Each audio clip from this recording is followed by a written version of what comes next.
Não, eu não quero, eu não vou. Olá pessoal, sejam muito bem-vindos ao Encantar Criança.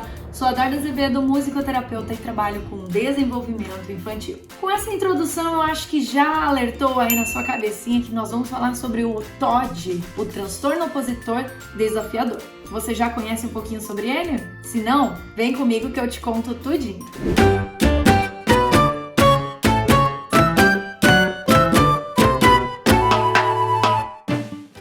TOD, o famoso TOD, né? O que seria isso? Como que a gente sabe que uma criança tem realmente o transtorno opositor desafiador ou se simplesmente tem alguma dificuldade ali com algumas questões e não chega a ser um transtorno? Vamos falar sobre o transtorno que é descrito no DSM-5 como um transtorno de conduta, tá, gente? Então, se vocês procurarem lá no DSM-5, vocês vão encontrar na página 462. Que é o transtorno opositor desafiador. Ele manifesta-se principalmente pela oposição da criança, né? Um comportamento extremamente negativo, aquela criança que busca quebrar muitas vezes as regras, desafia a autoridade e tem grande dificuldade em relações, tanto com os amigos, quanto com os pais, quanto com os professores. Geralmente as crianças que têm esse transtorno têm muita dificuldade na escola mesmo, tem muita transição de escola porque é expulsa de uma escola, é expulsa de outra, tem aquele comportamento que é muito difícil de lidar, né? Sempre provocativo, sempre brigando muito, joga coisas,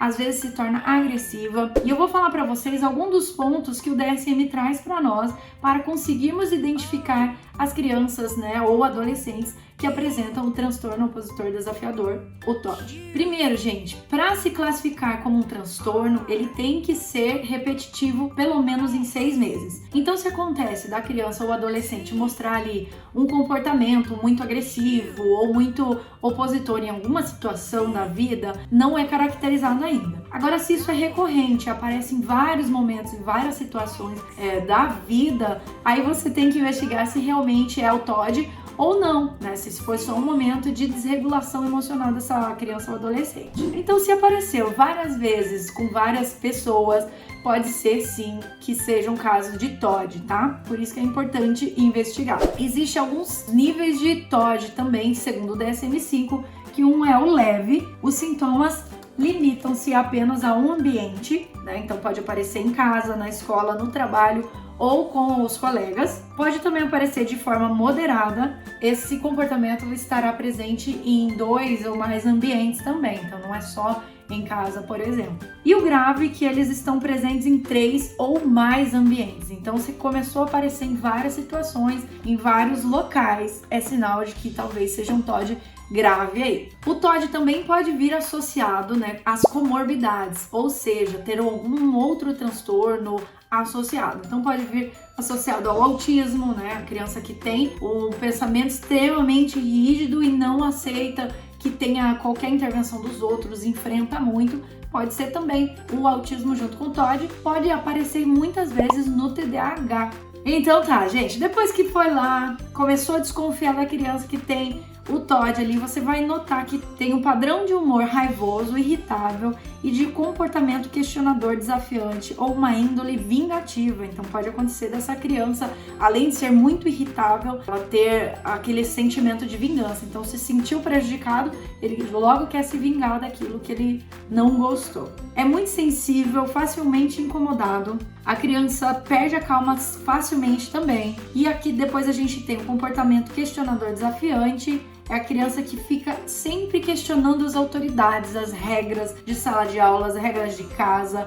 É a criança que sempre tá ali tentando desafiar aquelas regrinhas que são impostas. Geralmente as crianças podem apresentar também aquele comportamento incomodativo, né? De sempre estar provocando alguém, rindo da cara de alguém, tentando tirar a pessoa da calmaria que ela se encontra. Então a gente vê isso também acontecendo nas crianças com TOD. Geralmente não assume seus erros, então sempre culpa os outros, só fez aquilo porque o fulano fez tal coisa e provocou ele e ele não estava errado. Então isso também é bastante comum sempre aparecer essa justificativa dos seus atos. E mais uma coisa para caracterizar o transtorno é o sofrimento envolvido nesses casos. Por quê? Porque a criança vai estar em sofrimento. Porque ela não consegue fazer vínculos, ela não consegue aprender direito, porque ela sempre está ali naquela luta, né? De comportamento com o ambiente, com as pessoas, com as autoridades, com os amigos. Então ela vai ter sofrimento e, consequentemente, quem convive com essa criança também terá muito sofrimento. Então é muito desgastante, principalmente para os pais que têm que lidar com essas situações.